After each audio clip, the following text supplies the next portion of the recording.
right, y'all. So we're back with Real Estate 2020, and 2020 is 20 questions in 20 minutes. Today, we've got Hannah Norman, who, if you don't follow her on social, you need to, because a lot of people already do. And is probably the first person I've ever interviewed or had on the show from my own market, which is saying a lot. I don't like people knocking on my door, but Hannah's a cool person. So go to the show notes. You're going to see her Instagram handles and all that stuff. She crushes it with social media and her really cool bio, but I'm not going to read it to you because I think those are cheesy, Hannah. I'm sorry. Not bios, but just reading them like out loud. It's like what I feel like it'd be at my funeral or something. I don't know. But we're just going to get started and you answer however you feel fit. But the reason for this thing too, this video series is I just want agents to hear real agents talking about real estate, not these pretenders, not these people that think they're some hype people that have 3,000 people in their downline, no offense to them, but like people that actually sell houses day in and day out. And like, it's not easy, but I think we all have common threads. So, question number one, what's your biggest challenge when first starting out in real estate? What do you think it was? I think my biggest challenge when I started off was I was 21 and getting into real estate. And I think it was during COVID, but when I graduated college, everyone's like, oh my gosh, you're going to be a real estate agent. Like you just went to college. And I came to the office and everyone was in their like second or third or fourth career move. And I was like, here I am right out of college, like 21 years old, going to go sell houses. So I think that was my biggest, challenge was I was just really young starting off. Absolutely. I was 22. I feel you. So how long do you think it took to feel established then? Like when do you like, hey, you know what? I'm a real estate agent, damn it. And I know what I'm doing. I think like established is such like a loose term because I feel like real estate is constantly changing. Like I know there's always a person that's out there that's saying, oh, I've been in real estate for 25 years or 40 years or however long. But I think as long as you're up to date and constantly like improving and following the market trends, I guess you're established, whether you sold one house or 5 houses, and it's all the way you make yourself sound and other people perceive you. That's true. I saw a question the other day in one of the Facebook groups for realtors. Is like, at what point can I call myself an expert? 10 houses, 20 houses? I was like, a lot, I would think. When you've seen just about everything, I think that's when you're an expert. So let's talk about your business, because you have a really cool business. And like, where does it come from? Where do you source it? So my business has always been 100% organic, but I am local to the area that I'm served. So I think that's definitely helps a lot. But I'm involved in like a BNI chapter, which is a business networking chapter. And last year that was like 21% of my business was from BNI. So it's huge for my business. A lot of my marketing now is on social media. So I'm picking up buyers and sellers like left and right from social media. And because I'm local, obviously my sphere is like my number one. Yeah, absolutely. God, I want to talk to you in depth at some point about how you're bringing people off social, because I hear it all the time. I just don't ever know how the funnel works, but we'll say that for a different time. So that kind of leads us to the next one. Like number 4 is like, what marketing strategies have been most effective for you? I mean, social media for me, I was on a previous team for 4.5 years and I kind of rebranded and did a switch, and being out on my own has been amazing. And I'm kind of doing social media the way that I want to do social media. And I think a lot of realtors just post like a bunch of houses, which is great, but I'm really trying to be involved within my community that I serve in. So people begin to like and trust me. And I just had a client this morning say, oh yeah, I saw you post that restaurant that you were eating at. And that client found me on Instagram and they've been following me for months, and they actually finally reached out. But they're like, you are our person to go to for restaurant recs in Colombia every time we visited for a year. And then they finally reached out. So that's awesome. So social media, that's the marketing strategy right now. Just being yourself and being on there. All right.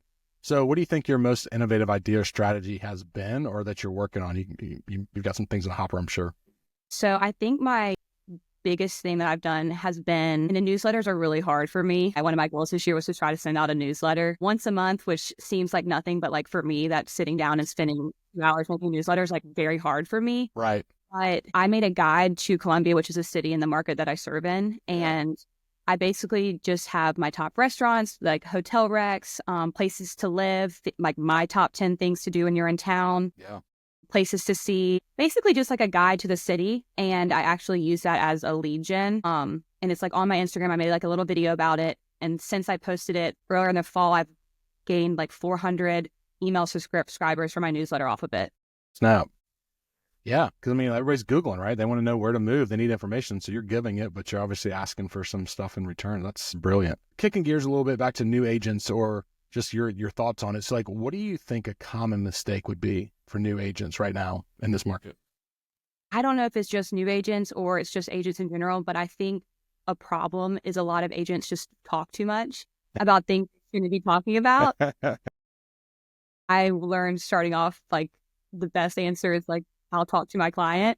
Right. It's like the best answer you possibly can ask or say. And I think a lot of people just give way too many details, which makes our job a lot easier. But to help the client, you just need to keep your mouth shut. Yeah, I think they can talk their way out of it. That's funny. All right. So I don't think this is doubling up. So what do you feel like so far the biggest mistake you've made in real estate? So I went through these questions and there's a couple that I just kind of like left open. I was like, what is my biggest mistake? Like, I don't know. And this is one of them. Obviously, I think there's definitely been mistakes I've made, but I think I'm very comfortable now, like going in and knowing the price of a house. And I think before, like I would just take a listing and say, hey, like this is what I think it could sell for. But now it makes no sense for me to put a house on the market if it's not going to sell within what I think it's going to sell for. So I think just after you take the pictures of the video and you put it all out there, just to make your seller happy when you know it's not going to sell for that, I think that was like a mistake starting off. I was like, oh my gosh, I got a listing. But now I'm like, absolutely not. I'm not listing your house for this. Good for you. That's a good one. How do you measure success in your business? What do you look at? How do you do that? So I'm a big goal person. My goal this year was to help 45 people buy or sell in the Midlands. But I don't think it really is like a number. I think it's so much more than that. And it's just not about like the houses you sell or the volume. So I just think doing what I love which is real estate. So yeah. So you're just doing it for the love of it and the money follows it. So you're not chasing money and then trying to give quality to match it. So I get that. Let's talk about your success, right? So far, what do you consider to be your biggest success in your tenure with real estate? I think my biggest success was leaving my team. I was on a team for 4.5 years and I never really thought I was going to leave. I thought I was going to be like complacent there forever. And going out on your own when you've been on a team is like very scary. And it's like, oh my gosh, am I going to sell a house? Like, I don't know. Especially like the way that my team was set up. Like I was guaranteed money there. Like there was money sitting there, whether I sold a house or not. And I think going on my own, I was like, I don't know if I could sell a house. Who knows? Like, I'm just hoping. But I think the biggest blessing has been like the day that I decided I'm going out on my own. It's just been amazing for my business, and like deals are falling in my lap like left and right. For sure. Definitely made the right decision. Yeah, no, I've been watching your socials. You're enlisting shit all the time. So yeah, sounds like it's working out. If you had a superpower in real estate, what is it? This is my opinion on myself. I think I'm like a very realist when it comes to being an agent. Like I will talk somebody out of a house if I don't think it's the right house for them. Sure. But I think I'm also very good at like knowing the value. And I think some people are like, oh, there's granite in the kitchen. Like this house is worth exactly what is on paper. But to me, I'm like, no, granite is a really cheap option that you can put in if you move in. Like it's more so about like the location or the schools or the neighborhood. And I'm like the first person to talk somebody out of a house if I'm just like, this is dumb. Yeah, I think that's a good one. Like, yeah, I just want to sell. Like, sure, this is great. You want to offer? Like, sure. But I'm like the complete opposite. Yeah, I can say I sold a house that someone didn't want to buy. I think realist. I've never heard that one. Being like my superpower is being a realist. That's actually deeper than you probably think. So, what's your average day? I know you're all over the place. You're busy today. You're squeezing me in. So, like, do you have an average day, or is your average day just not being average? So, I am all over the place always, but I typically like to start my day. I work out at 6 a.m, so get that out of the way, and then I try and go to a coffee house at some point, but most of the time my day is running around the car, like going back to back to appointments. Today I've been in Columbia. I'm now in Lexington. Then I'm going to Chapin, coming back to Lexington, and then I have showings downtown like late. So I'm all over the place today. Daggone. So how do you? I'm calling audible here a little bit. So how do you factor in office time? You just get it when you can, or what's your routine look like like a normal work day on that? I'm like, today is crazy, which is why I worked until 10 o'clock last night, trying to like get my life together. Because I know I was going to be running around crazy from 2 listing appointments and showing houses and taking photos and kind of bouncing all around. But I'm really trying to find like one day. I haven't figured out like what day works best. Just to say like this is an office day. And this is where I'm going to do my newsletter and work on YouTube and do the things that no one really wants to do. But I think like carving out a day that's where I'm going to be. And I love working in coffee houses. So Yeah. I can spend at least 3 hours. And like last night, I was in a coffee house for like 3 hours, which Well, that's helps a what lot. that's content for you. That's connections. I mean, It that's a is. lot for you. So like that hits every single thing I think you're trying to pull off. Do you have any go-to? I always hate. I feel like an old man. Like, do you have any apps you like? But like, yeah, are there any like certain tools that you can't live without in your real estate business? Real estate wise, like obviously Zenlist makes my life a lot easier, just showing the houses online and having like property disclosures and stuff. But as far as like my content side of things, I like can't live without CapCut. When I got a notification like they're taking it down with TikTok, I was like, what am I gonna do? CapCut's like the most user friendly, Sure. easy editing app for me. Do you edit? You don't edit your own stuff, do you? I do. Shut up. Yeah. Damn, you're good. Thank you. Yeah. I hate editing. I don't mind a camera, but damn, I hate editing. Okay, sorry, not about If me. it's a property video that's obviously professional and I'm Right. not holding the camera, that's done by someone. But everything else I do myself. But I enjoy doing it. Yeah, good for you. So let's talk about stress, right? And then you can call it what you want, but like, how do you, it'll put you under in this business. So do you have a go-to method for when you're feeling overwhelmed or stressed? And yeah, but I don't know. I'll end that question there. Because I'll keep leading. This is kind of like a loaded question. I do get stressed out, yes, but I also think stress is one of those things that people can like create themselves. Mhm. And I'm like a big notebook person. So I like write down like these are things I actually have to get done today. Like if I don't get this stuff done, like the world is gonna end. And at night I sit down and I look at my notebook and I'm like, okay, I didn't do X, my newsletter, but that can be just moved to the next day. And typically the newsletter just rotates for a month until I sit down to actually do it. But rewriting it every day helps for me. But I think actually doing things that truly matter, that actually have an impact, it's how I deal with stress. Because there's a lot of things in real estate that like feel the world's not going to end if you don't do it immediately. Right. Yeah, no, I agree. Like, so I think of, like paraphrase you're saying, like the way you deal with stress is to make sure you've got everything. Like you feel disorganized. Like sometimes disorganization feels stress. So if you get organized, you're like, it's not that bad. I don't have to do this today, and you give yourself a little bit of a break. I feel the same way. I got to sit down and just write everything out and be like, where am I? What am I doing? Why is this not working? And then, it's not that bad. Or it's like, holy shit, it's not bad. So 14, how do you balance your real estate career with your personal life? Or do you? My friends will be the first one to tell you I am like always working. Like I'm at a concert, like on my phone, but only with things that really matter. So I work all the time, 24/7, all the time.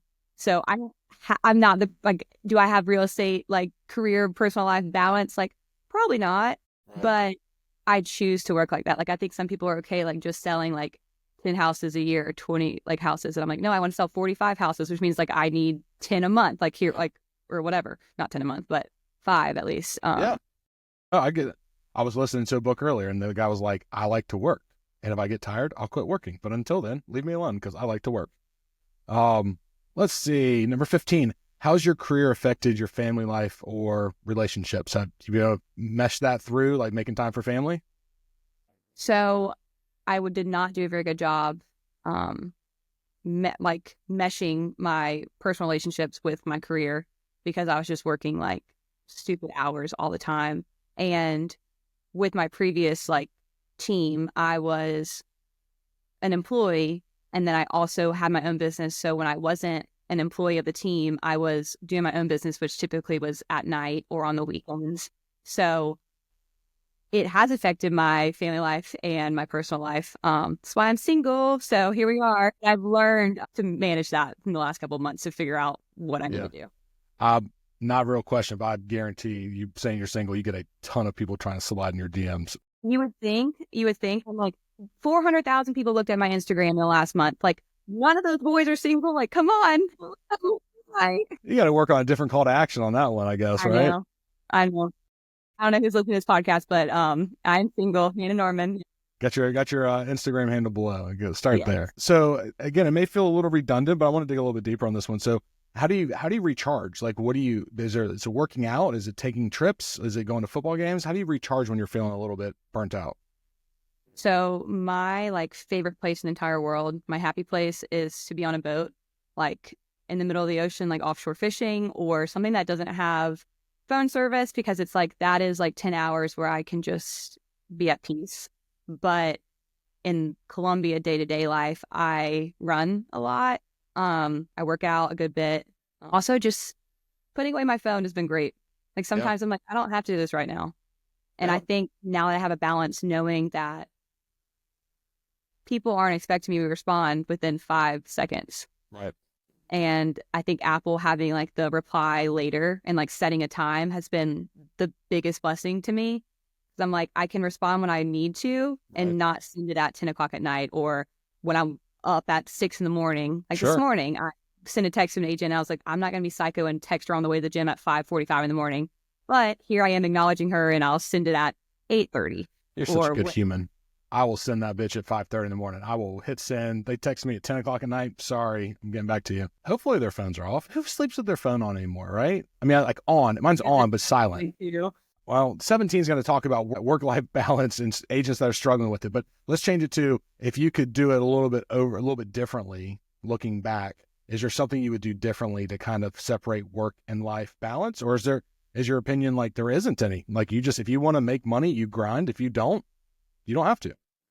I think that's the beauty of real estate. And you can make 20,000, you can make 60,000, you can make 500,000, you can make $1 million. Like personally for me, like there is a stopping point, but I have never hit it. Like I'm like, I just want to keep making more. Like how many more houses can I sell? Like how many more people can I help? So that I think is hard. But if you are struggling with it, I think just finding out where is like your limit to I'm going insane if I do this. Like for me, I've always been in this, like my entire life. I cheered for South Carolina. I worked a job and was in a sorority. So I was like, and went to school and was on the dean's list. So it's like I was crazy busy all the time and I'm just used to that. But I think some people are not used to a schedule like that. But my entire life has been chaotic since the day I was born. So working like that is fine for me.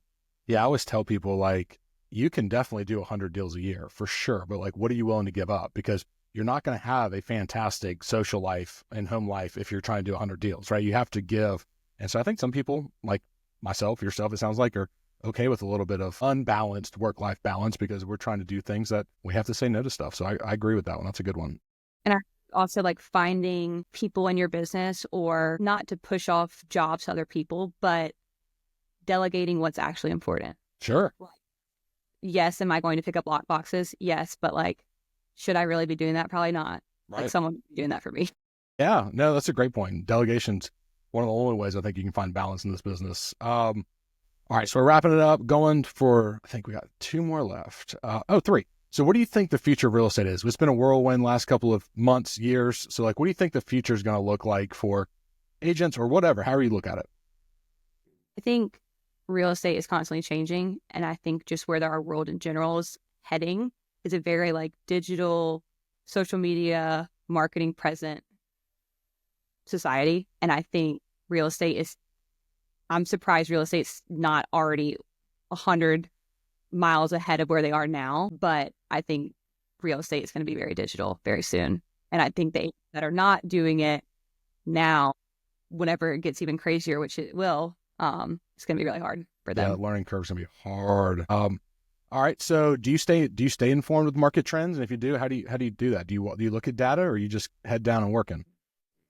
So I do look at data. I would say I am constantly in real estate, whether it's just like my market or I'm in like a Powerhouse Women networking group, which is top agents from like around the country. And I talk to them a lot. Find out like what's happening in these bigger cities like New York or Miami or California or Texas. Because for me, I've always believed that Columbia is kind of like we're in like a little protected bubble here. Mm-hmm. I just shot a video yesterday actually, and I was like, it's amazing. Like people don't want to move to Columbia. They typically want to move to South Carolina, and they start their search and they say, oh, like Myrtle Beach or Greenville or Charleston, and they get priced out and they end up in Columbia, which is fine, which is great. But we're so affordable compared to like other areas that I think we're in like a little safe bubble here in Columbia.